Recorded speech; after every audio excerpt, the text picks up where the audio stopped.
আসসালামু আলাইকুম সুপ্রিয় ফুটবল ফ্যান, আজকের এই ভিডিওতে আমি আপনাদের সাথে আলোচনা করব আর্জেন্টিনার 2026 ফুটবল বিশ্বকাপ বাছাই পর্বের এই সেপ্টেম্বর মাসের দুটি ম্যাচের তারিখ, সময়সূচি ও পরিসংখ্যান নিয়ে। তার আগে বন্ধুরা, আপনারা যদি আমাদের চ্যানেলে নতুন হয়ে থাকেন তাহলে প্লিজ চ্যানেলটি সাবস্ক্রাইব করে পাশে থাকবেন। তো ভিউয়ার্স, আর্জেন্টিনা বিশ্বকাপ বাছাই পর্বের ম্যাচ খেলতে মাঠে নামবে আরও 5 দিন পর, অর্থাৎ এই সেপ্টেম্বর মাসের 6 তারিখ ভোর 6টায় অনুষ্ঠিত হবে আর্জেন্টিনা বনাম চিলির মধ্যকার ম্যাচটি অনুষ্ঠিত হবে আর্জেন্টিনার গড়ের মাঠে। আর্জেন্টিনা এবং চিলির মধ্যকার লাস্ট 5 ম্যাচের মুখোমুখিতে আর্জেন্টিনা জয় পায় 2টি ম্যাচে, বাকি 3টি ম্যাচ ড্র হয়। এই সেপ্টেম্বর মাসে আর্জেন্টিনার দ্বিতীয় ম্যাচটি অনুষ্ঠিত হবে 11ই সেপ্টেম্বর রাত 2টা 30 মিনিটে কলম্বিয়ার বিপক্ষে।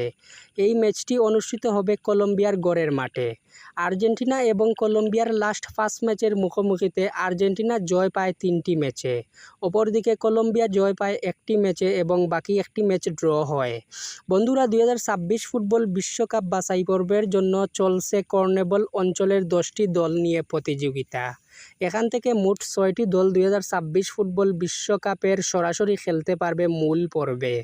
তো এই তালিকায় পয়েন্ট টেবিলের শীর্ষে রয়েছে আর্জেন্টিনা এখনও পর্যন্ত বাছাই পর্বের 6টি ম্যাচ খেলছে, তার মধ্যে 5টি ম্যাচেই জয়লাভ করে এবং 1টি ম্যাচে পরাজিত হয়।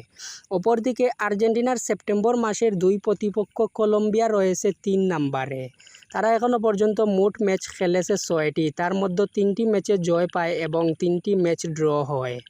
আর চিলি রয়েছে পয়েন্ট টেবিলের 8 নম্বরে। চিলিও মোট 6টি ম্যাচ খেলে, 1টি ম্যাচে জয় পায়, 2টি ম্যাচ ড্র হয় এবং বাকি 3টি ম্যাচ পরাজিত হয়ে থাকে। তো বন্ধুরা, আপনারা কি মনে করেন ফুটবল বিশ্বকাপ বাছাই পর্বের এই দুটি ম্যাচে আর্জেন্টিনা চিলি ও কলম্বিয়ার বিপক্ষে জয় পেতে পারে? তা অবশ্যই জানাবেন কমেন্ট করে। ভিডিওটি যদি আপনাদের কাছে ভালো লেগে থাকে তাহলে একটি লাইক দিবেন। আর হ্যাঁ, এতক্ষণ আমাদের সাথে থাকার জন্য ধন্যবাদ সবাইকে। আল্লাহ হাফেজ।